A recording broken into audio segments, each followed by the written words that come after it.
You have 24 hours to demolish that eyesore or we're calling the sheriff. That's what the HOA president screamed at me right before I revealed the secret that would destroy her entire world. There I was, 3 days into building my dream cabin when this woman storms onto my land with a clipboard and an attitude. Victoria Ashworth, HOA Queen. Demanding I tear down everything because it violates community standards. The smell of pine sap from fresh lumber, mixed with her choking perfume as gravel crunched under more angry neighbors' SUVs. She's waving legal papers, threatening massive fines, acting like she owns the place. Little did she know, I had information that would flip this power game completely upside down. Information that would turn her threats into the most expensive mistake of her life. But before I tell you how one phone call legally obliterated an entire HOA, drop a comment. What would you do if neighbors tried to steal your land? And tell me where you're watching from. HOA nightmares unite us all. Let me back up and tell you how this nightmare started. My name's Brennan, 45, recently divorced electrician who inherited 5 acres of Colorado mountain paradise from my eccentric uncle Silas. After months of courtroom hell and living in a cramped city apartment, this land felt like salvation, a place where I could build something real and maybe convince my teenage daughter Emma that her old man wasn't a complete failure. Uncle Silas was the family mystery. Disappeared into the mountains in 1980. Showed up at Christmas smelling like wood smoke and diesel fuel. Always muttering about land having more secrets than trees. Most relatives wrote him off as the crazy hermit uncle. When his lawyer called saying I'd inherited his property, I figured Uncle Silas knew something the rest of US didn't. The land was breathtaking. Creek water gurgled over smooth stones.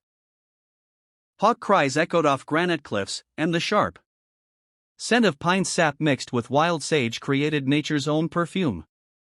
There was an old concrete foundation where Silas had started something, plus a workshop that looked like it belonged in a frontier museum. Standing there breathing air that didn't taste like exhaust fumes, I felt hope for the first time in months. I cashed out my 401k, quit my city job, and started building a modest log cabin. Nothing fancy, just a solid home where Emma could visit weekends and see her dad building something worthwhile, instead of tearing his life apart. The rhythm of hammer on nail, the satisfying bite of saw through timber. After months of lawyers and paperwork, honest physical work felt like therapy. Day 3 of construction, she appeared. Victoria Ashworth emerged from a pristine white BMW X5 like some corporate angel of death. Designer business casual, clutching a leather portfolio like a shield. Her heels clicked against the rocky ground. With military precision, and her perfume, some floral assault weapon, clashed violently. It made my eyes water. Excuse me. She marched across my property like. With military precision, and her perfume, some floral assault weapon. Violently it made my eyes water. Excuse me. She marched across my property like. She owned it. Are you the individual responsible for this unauthorized construction? I set down my circular saw, noting how she pronounced individual like it left a bad taste in her mouth. Brennan. Building a cabin on my land. You are Victoria Ashworth, Pine Valley HOA President. She flipped through papers with theatrical authority. This construction violates multiple community covenants. No permits, no architectural review, no environmental assessment. Frankly, this rustic approach threatens our property values significantly. I looked around at pristine wilderness stretching to the horizon. What? Community? I don't see any houses. The Pine Valley Homeowners Association governs all residential properties within our jurisdiction. She produced an official-looking document. Your uncle signed these covenants when we formed 6 months ago. You inherited his obligations. 6 months ago. Uncle Silas died 8 months ago. She handed me a cease and desist order demanding immediate construction halt plus a bill for $2,500 in accumulated violation penalties. Remove all materials within 48 hours, Victoria announced. Daily fines begin at $500, doubling weekly. We protect our community standards very seriously. The threat hung in the mountain air like smoke. But then she delivered the real message. Let me be frank, Mr. Brennan. Her eyes swept over my workflow, beat-up truck, and calloused hands. This isn't the type of neighborhood where people in your situation typically thrive.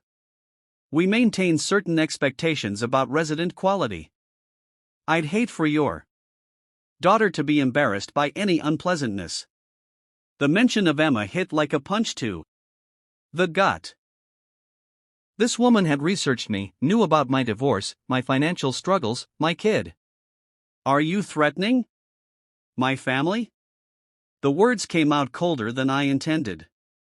Victoria's smile was sharp as winter wind. I'm offering friendly advice. Some battles aren't worth fighting, especially when you're clearly outmatched. She climbed back into her BMW, but paused before driving off. 48 hours, Mr. Brennan. Don't make this harder than necessary. As her tail lights disappeared down the mountain road, Uncle Silas's final words echoed in my head. Don't let anyone push you around. I stared at the cease and desist order. Then at my half-built cabin. Victoria Ashworth thought she had all the power. She was about to discover how catastrophically wrong she was. Victoria didn't wait 48 hours. She came back the next morning with a lawyer and handcuffs level confidence.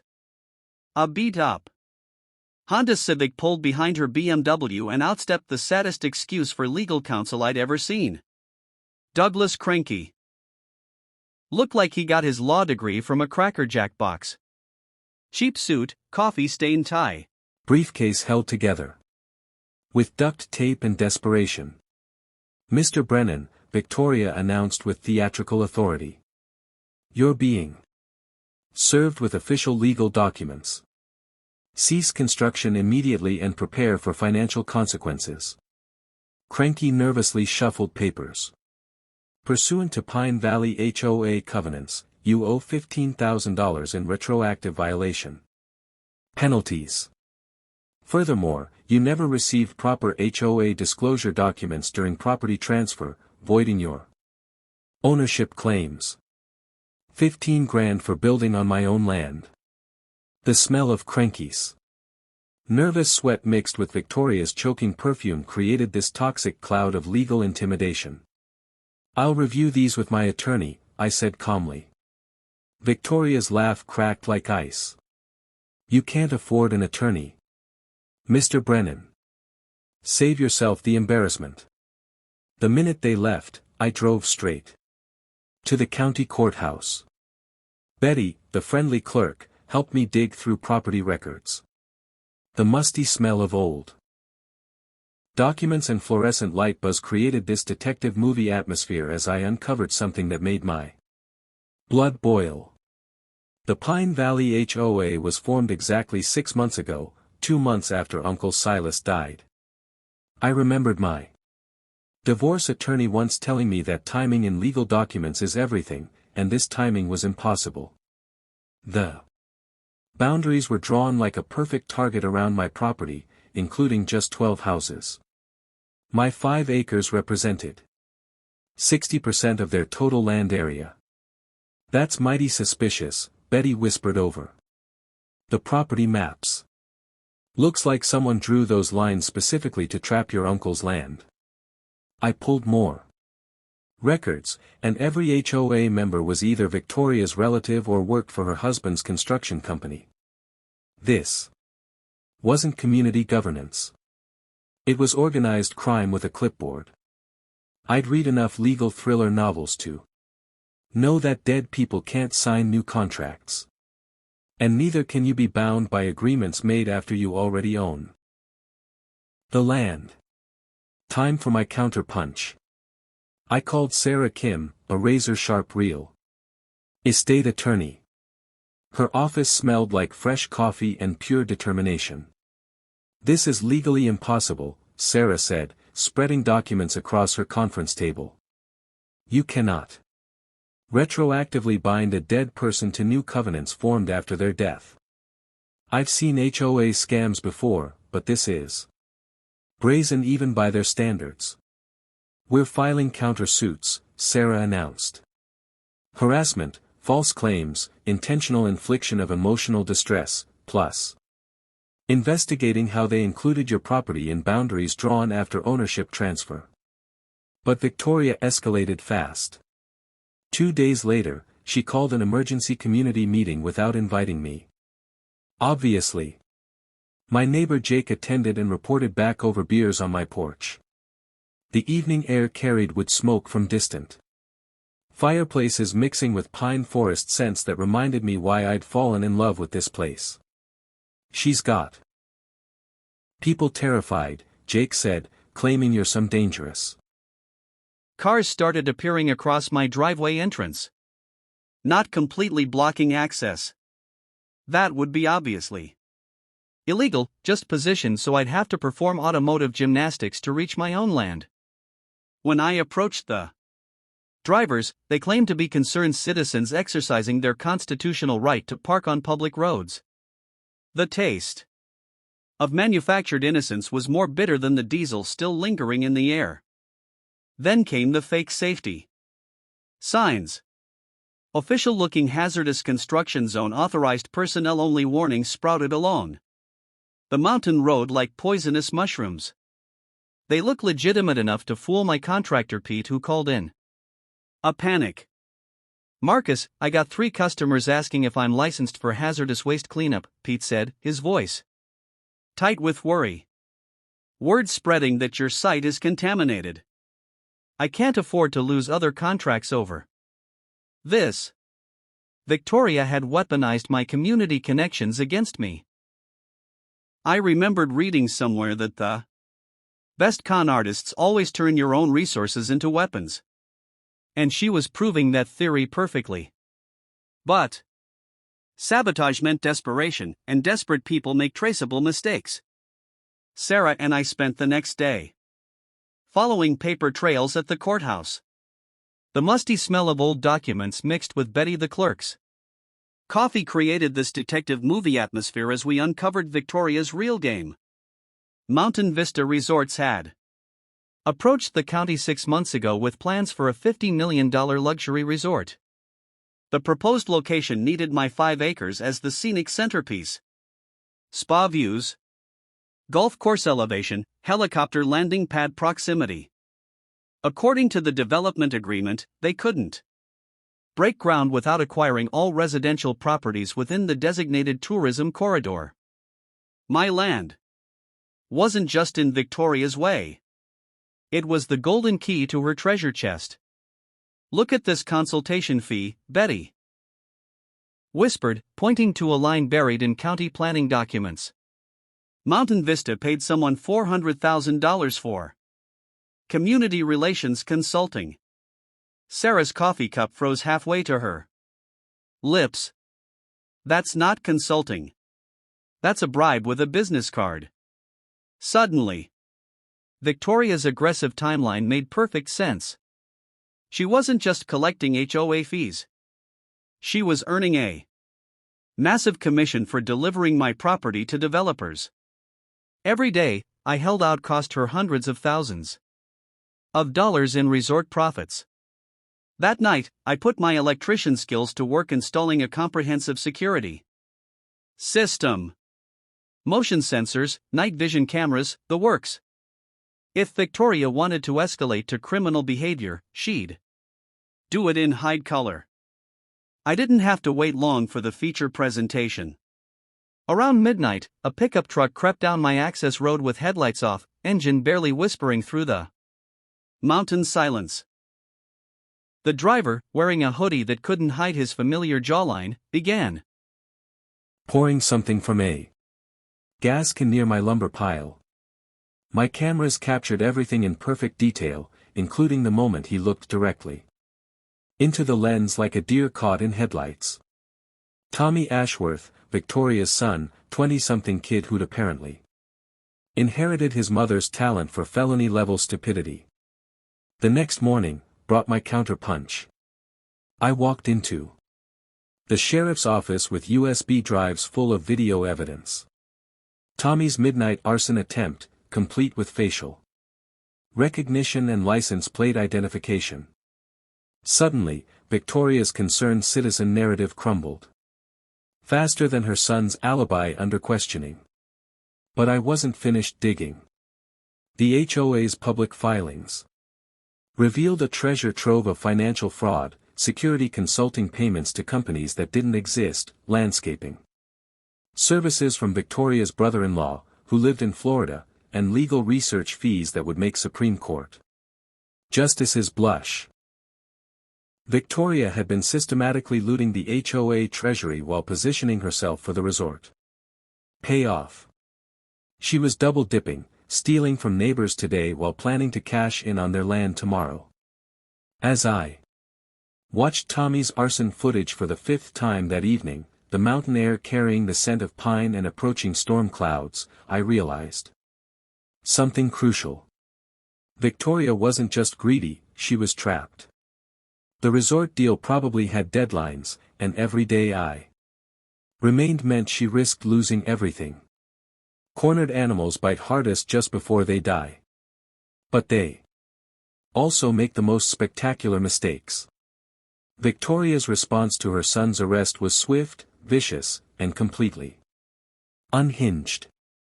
The next morning, I woke to find a process server on my doorstep with an emergency injunction. Victoria was claiming I was building an illegal commercial facility and demanding the court force me to demolish everything immediately.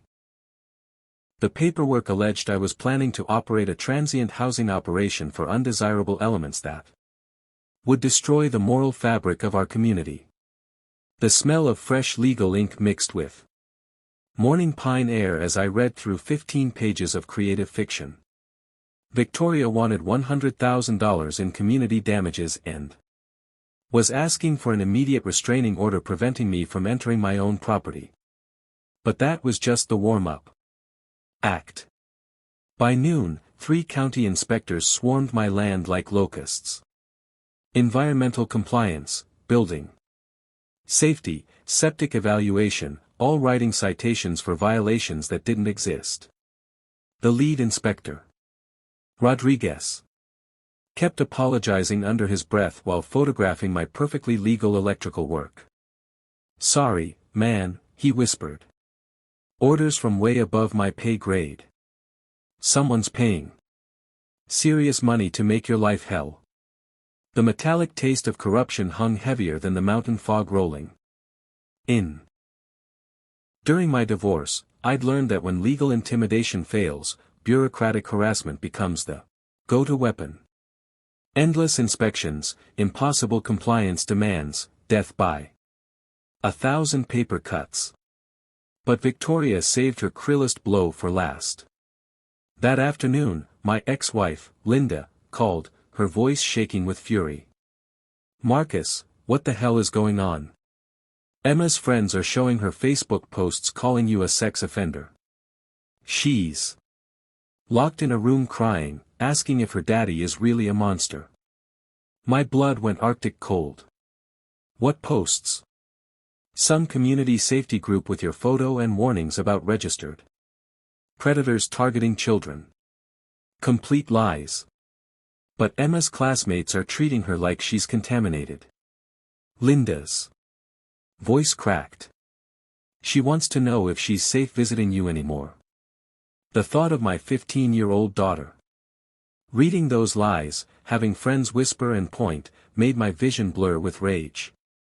Victoria had weaponized my own child against me, crossing every line that mattered. "It's all fabricated, Linda. I'm fighting a corrupt HOA trying to steal my land for developers. Fix this, she snapped. Some judges consider social media scandals harmful to minors. This could affect your custody rights. After she hung up, I sat in Uncle Silas's workshop, surrounded by the 1905 scent of old wood and motor oil, feeling 40 years of family history pressing down on me. This wasn't about property anymore. Victoria was threatening my relationship with the only person who truly mattered. Go-to weapon. Endless inspections, impossible compliance demands, death by 1,000 paper cuts. But Victoria saved her cruelest blow for last. That afternoon, my ex-wife, Linda, called, her voice shaking with fury. Marcus, what the hell is going on? Emma's friends are showing her Facebook posts calling you a sex offender. She's locked in a room crying, asking if her daddy is really a monster. My blood went arctic cold. What posts? Some community safety group with your photo and warnings about registered predators targeting children. Complete lies. But Emma's classmates are treating her like she's contaminated. Linda's voice cracked. She wants to know if she's safe visiting you anymore. The thought of my 15-year-old daughter reading those lies, having friends whisper and point at her desperation had created my opportunity. That evening, my neighbor Jake knocked with urgent news. Marcus, Victoria's group posted another emergency alert, claiming you threatened to burn down the neighborhood. They're using a photo of you holding what looks like a weapon. Actually, your circular saw, but photographed to look menacing. The Facebook comments were a feeding frenzy. Call SWAT, armed and dangerous. Protect our children. But Jake leaned closer with the real intelligence. 3 HOA families approached me privately. Victoria is threatening their property assessments if they don't sign statements against you. They're terrified of her now, not you. More importantly, HOA Treasurer Beth Morrison had been asking uncomfortable questions about missing money. Victoria had been dodging audit requests while demanding more special assessments from members. Beth found invoices for companies that don't exist, Jake whispered. Payments for work never performed. She's demanding a full financial review. And Victoria's panicking. This gave me the counter-punch I needed. I called Sarah immediately. Victoria's financial house of cards is collapsing. If we can force an emergency HOA audit before she destroys evidence, we've got her. Even better, Sarah said, false sex offender accusations are federal defamation crimes. We can file criminal charges while pursuing the financial fraud. But I wanted to hit Victoria where it really hurt, her wallet. The next morning, I drove to every business Victoria's family owned or frequented.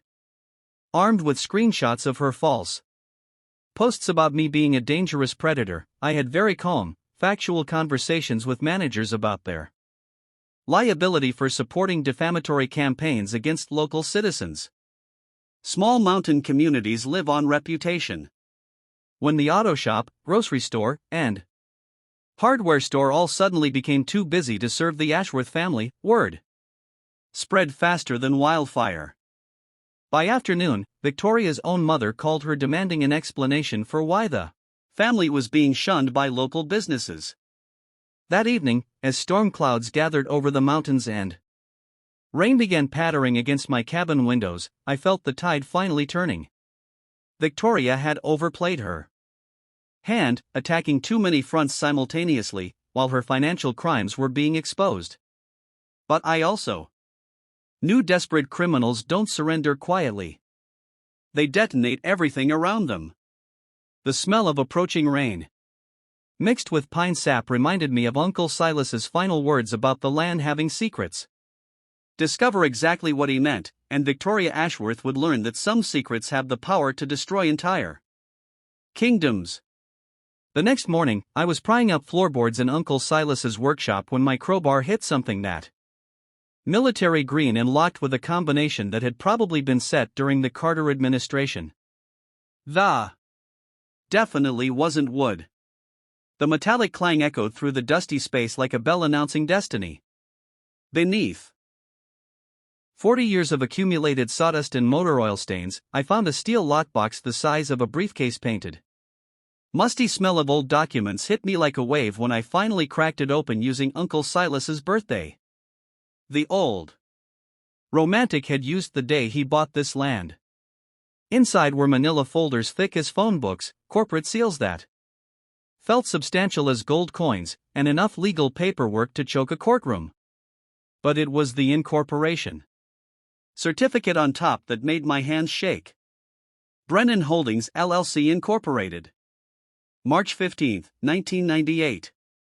Sole proprietor, Silas J. Brennan. My uncle hadn't just owned 5 acres of mountain paradise. He'd secretly formed a holding company 27 years ago and used it to quietly acquire something that would change everything.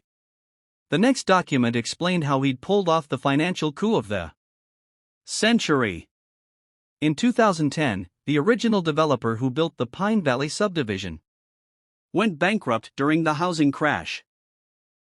While everyone else was running away from real estate, Uncle Silas stepped in like a ghost and bought up all the defaulted mortgage debt for pennies on the dollar. Not the houses, the actual land underneath them.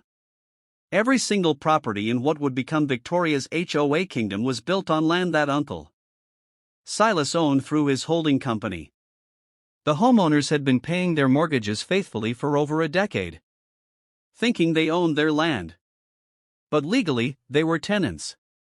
And the property management company that collected their monthly payments, it forwarded everything to Brennan Holdings LLC, which explained how a mountain hermit could afford his comfortable lifestyle. I was holding the deed to an entire neighborhood, 47 houses, 12 of which had formed Victoria's precious HOA, all of them sitting on land that belonged to me now. The taste of Uncle Silas's pipe tobacco still lingered in the workshop air, mixed with the weight of documents that felt like they could crush mountains. I understood now why he'd kept this secret buried. Owning people's homes without them knowing is the kind of revelation that destroys families and fractures communities. But it also meant something else. Something that made my pulse hammer against my temples. Victoria Ashworth, HOA President and Queen of Harassment, had been collecting fees and threatening fines on land she didn't own. Her own house, the command center for her campaign of intimidation, was sitting on property where she was 3 months behind on rent. I could legally evict her with 30 days' notice. The bank records in the lockbox showed everything. Monthly rent, payments flowing into Brennan Holdings accounts, property tax receipts, maintenance expenses for roads and utilities that the homeowners thought they were paying for through their HOA fees. Uncle Silas had been the invisible landlord for an entire community, collecting rent through a management company while letting people believe they owned their land. The incorporation papers were genuine, stamped with official state seals and notarized by attorneys whose signatures could be verified.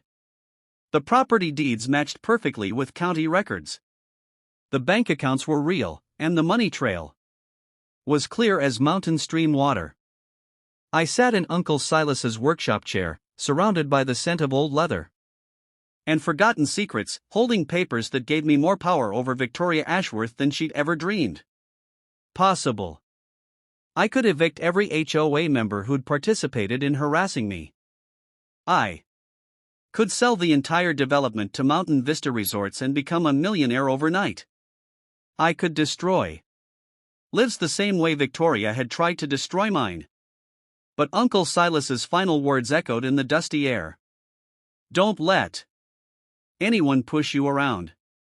He hadn't said push back harder. He'd said don't let them push you around. There was a difference. And that difference would determine what kind of man I chose to be. The weight of Uncle Silas's secret sat on my shoulders like a lead blanket as I spread the incorporation documents across Sarah's conference table. The smell of fresh coffee mixed with the gravity of what we discovered. I wasn't just fighting in HOA anymore. I was the landlord of everyone who'd been trying to destroy me.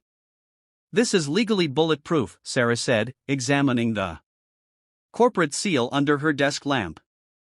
Your uncle was meticulous. Every document properly filed, every payment tracked, every legal requirement met for 27 years. She pulled out a legal pad and started sketching our options like a general planning a campaign. Plan A. Reveal your landlord status immediately and negotiate HOA dissolution. Clean. Simple, gets Victoria off your back permanently. Plan B. Selective. Enforcement. Terminate leases only for the harassment ringleaders. Victoria, her family, maybe 2 or 3 others. Let the innocent neighbors stay.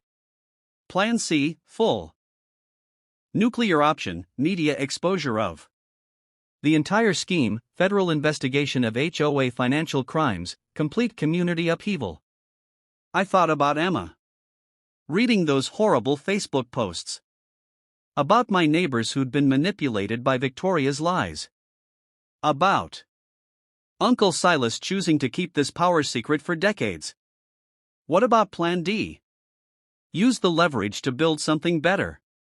Sarah's eyebrows rose. Explain. Victoria's been stealing from these people while lying about property ownership. What if we expose the financial crimes, but offer the community a way forward? Reduced rents, actual ownership opportunities, turn this toxic HOA into something that helps families instead of destroying them. While Sarah researched legal precedents, I called my electrician buddy Jake to help with the technical preparation. We drove to his shop where the familiar smell of copper wire and electrical components reminded me that I had skills beyond legal warfare. You're really going to need this recorded, Jake said, helping me test a professional-grade audio system. When you drop this bombshell, you want every word documented for legal protection. Back in my truck, I reflected on something I'd learned during my apprenticeship years ago. The most powerful electrical systems aren't the ones that create the biggest sparks. They're the ones that deliver exactly the right amount of current to get the job done. Too little and nothing happens. Too much and you burn down the house. This situation required precisely calibrated power. That afternoon, I brought in Beth Morrison, the HOA treasurer, who'd been asking uncomfortable questions about the finances. We met at a neutral location. The local diner, where the scent of apple pie and honest conversation felt like a sanctuary after weeks of legal warfare. I'd been suspicious about our books for months, Beth confided over coffee that tasted like liquid courage. Victoria's been dodging audit requests while collecting unprecedented fees. We've paid $847,000 in special assessments this year alone, but I can't find records of where that money went. I slid photocopies of Victoria's fraudulent invoices across the table. Companies that don't exist, services never performed, consulting fees that would make Congress blush. Beth's hands shook as she reviewed the evidence. She's been stealing from us while threatening our homes. But Marcus, even if we expose her, how do we protect families who've invested their life savings in these properties? That's when I knew Plan D was the right choice. Over the next 2 days, Sarah and I crafted a presentation that would serve multiple purposes. We'd expose Victoria's crimes while offering the community a path forward that honored both justice and compassion. The legal documents were prepared in triplicate, stored in multiple secure locations with copies sent to federal investigators who specialize in HOA fraud cases. I also reached out to Emma for the first time since Linda's angry phone call. My daughter's voice was small and hurt when she answered, but I could hear hope creeping in as I explained the truth about Victoria's lies. So, you're not really in trouble, Dad. The stuff online about you being dangerous, it's all fake. Completely fabricated, sweetheart. And soon, everyone will know the truth. But Emma, I need you to understand something important.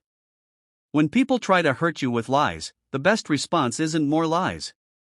It's the truth delivered at exactly the right moment. The community meeting was scheduled for Friday night at the Pine Valley Community Center. Victoria had called it as an emergency session to address the dangerous individual threatening our neighborhood. She had no idea she was about to provide the perfect stage for her own downfall.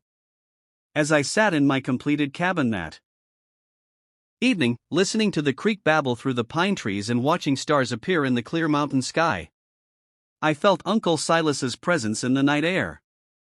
He'd kept this secret for decades, waiting for the right person and the right moment to use it wisely. That moment had arrived, and unlike Victoria's campaign of destruction, this revelation would build something better from the ashes of her greed. Tomorrow night, truth would have its day in court. Victoria's desperation reached new heights when she tried to have me committed to a mental health facility. The paperwork arrived Tuesday morning via emergency court filing, a petition claiming I was displaying signs of severe psychological instability and making credible threats against community members. Victoria had somehow convinced a judge that I was dangerous enough to require immediate psychiatric evaluation and possible involuntary commitment. The smell of fresh legal documents mixed with my morning coffee created a surreal breakfast atmosphere. As I read through her latest work of fiction, according to Victoria's sworn statement, I had been obsessively surveilling neighbors, making threats about burning down houses, and exhibiting classic signs of paranoid delusion and violent ideation. She'd even included witness statements from 3 HOA members claiming I'd approach them at night, ranting about conspiracies, and threatening to make everyone pay for what they'd done to me. Complete fabrication, but terrifyingly official looking. By noon, things escalated beyond legal documents. A convoy of pickup trucks appeared at the end of my access road. Victoria's citizen patrol armed with hunting rifles and self-righteous fury. They weren't technically on my property, but their message was clear. Step out of line and face frontier justice. The metallic taste of fear mixed with mountain air as I watched them through binoculars from my cabin porch. These weren't professional security guards. They were scared neighbors who'd been convinced I was a genuine threat to their families. Jake called with worse news. Marcus, Victoria's brother-in-law, is the county sheriff. He's planning to serve that mental health warrant this afternoon with a full SWAT response. Claims you're armed and dangerous, requiring maximum force protocols. My blood went cold. During my electrician days, I'd wired the homes of guys who'd been swatted over neighbor disputes. Too many of those stories ended with body bags and accidental shootings during dynamic entries. But Victoria's overreach was also creating unexpected allies. That afternoon, Emma called, crying, not from embarrassment this time, but from fury. Dad, kids at school are showing me posts claiming you're a terrorist planning to shoot up the neighborhood. This is insane. How can she just lie like this? Because desperate people do desperate things, sweetheart. But sometimes their desperation becomes their downfall. Emma's voice grew steely. She had more of her old man's fight than I'd realized. What can I do to help? I'm not letting this crazy woman destroy our family with lies. While Victoria was busy painting me as a dangerous lunatic, she was also frantically trying to cover her financial tracks. Sarah's investigator friend discovered Victoria had been making substantial cash withdrawals from HOA accounts, $127,000, in the past 2 weeks alone. The money was supposedly for enhanced security consulting and emergency legal expenses. More telling, she'd been pressuring HOA members to sign loyalty pledges, promising not to cooperate with outside investigators trying to destroy our community. 3 families had already approached Sarah quietly, terrified of Victoria, but unwilling to publicly oppose her. But Victoria's nuclear option backfired spectacularly. The mental health petition required supporting documentation from medical professionals. Victoria had submitted a psychological evaluation from Dr. Richard Peton claiming he'd observed me displaying textbook symptoms of antisocial personality disorder with violent tendencies. Problem was, Dr. Peton had been dead for 6 months. Sarah's paralegal discovered the death certificate while verifying the evaluation's authenticity.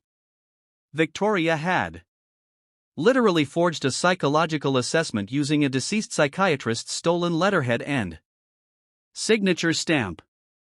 That single desperate lie had just upgraded her legal troubles from civil fraud to federal document forgery, a felony carrying up to 10 years in prison.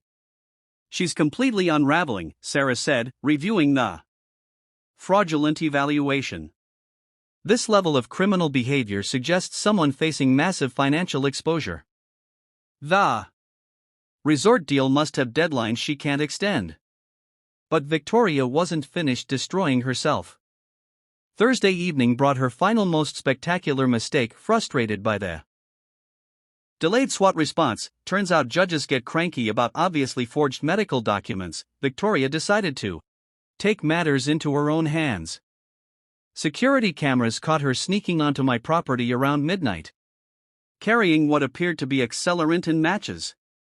Her plan was apparently to set a small fire near my lumber pile, then call 911, claiming I was burning evidence of my criminal activities.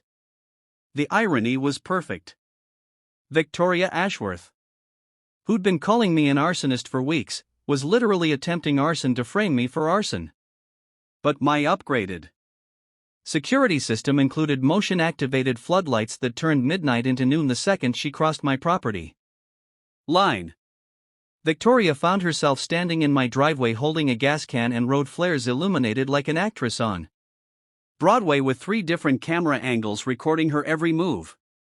Her scream of surprise and rage echoed through my cabin windows. I could see news vans, sheriff's deputies, and what looked like half the county's emergency response teams setting up a perimeter around my property. My phone was buzzing with missed calls from reporters, all asking variations of the same question.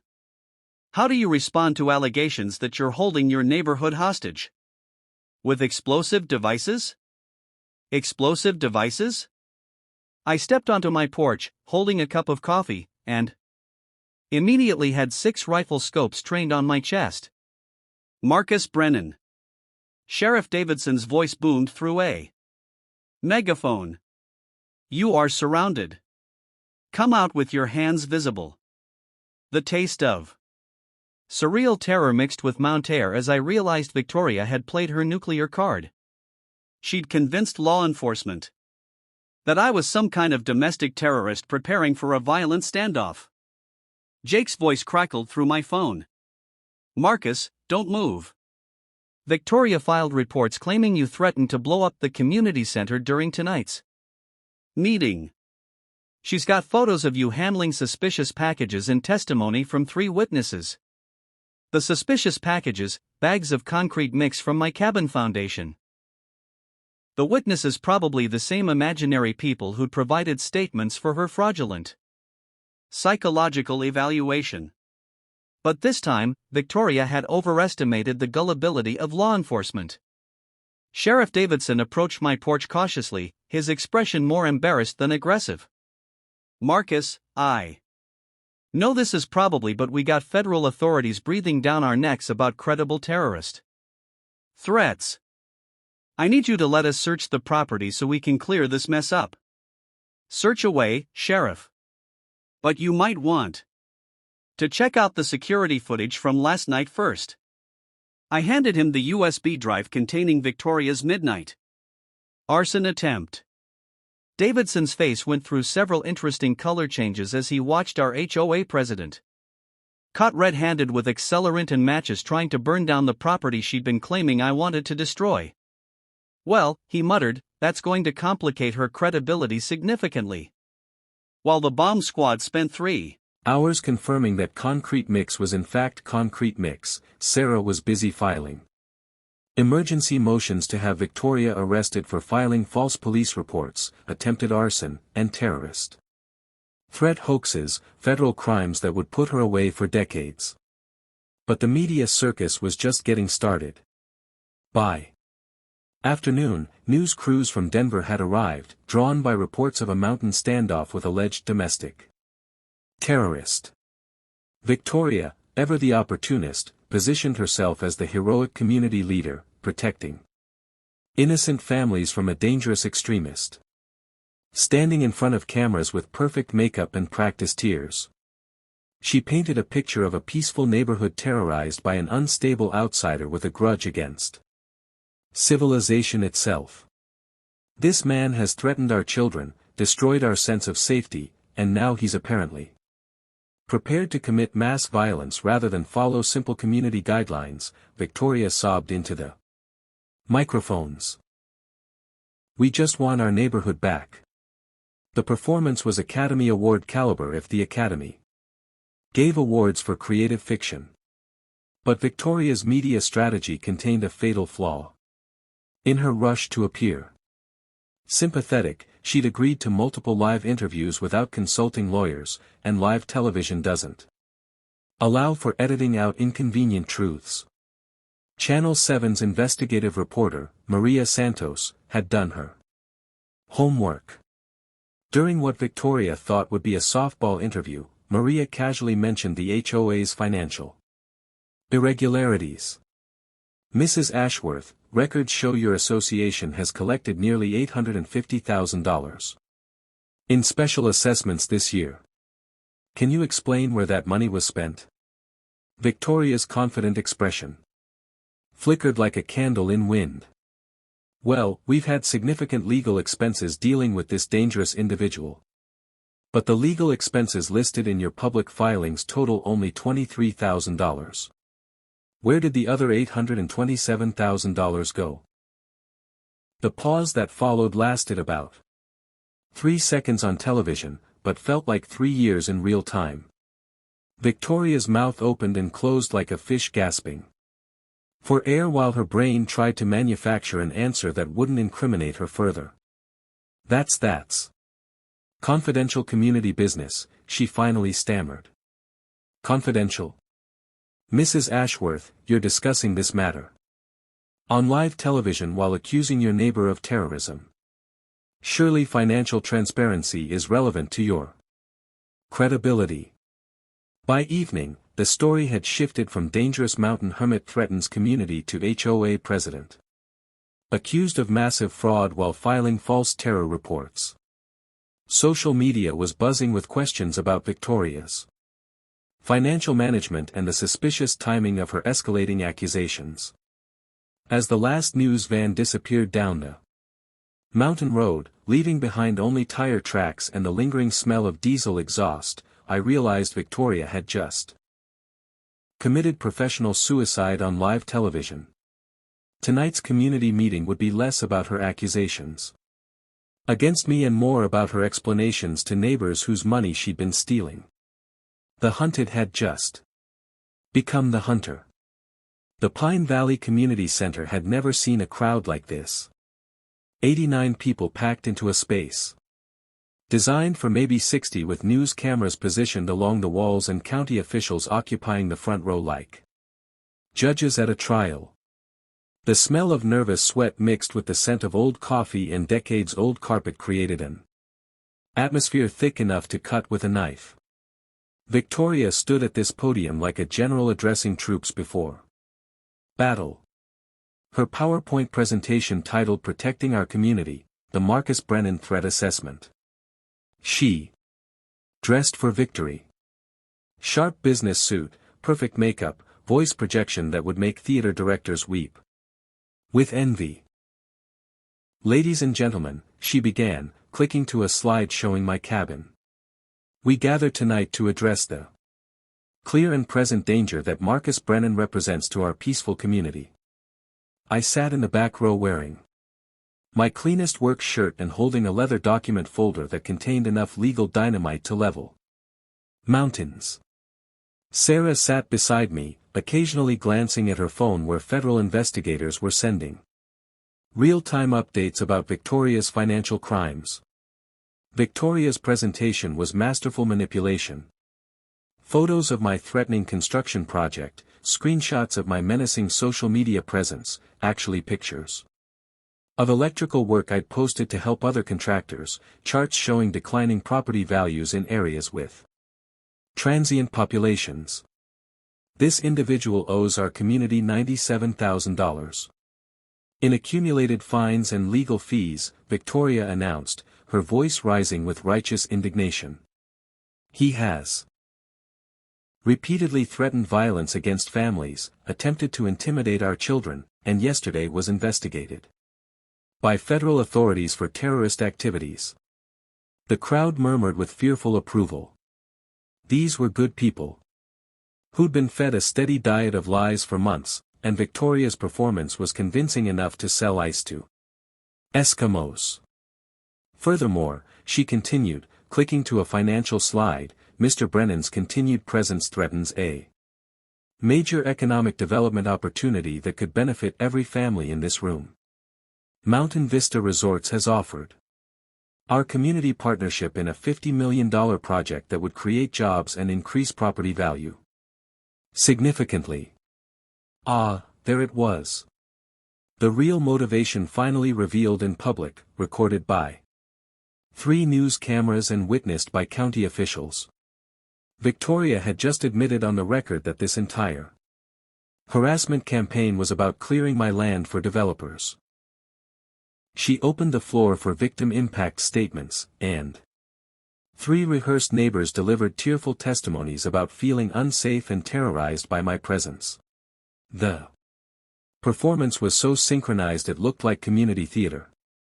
Then Victoria made the mistake that would haunt her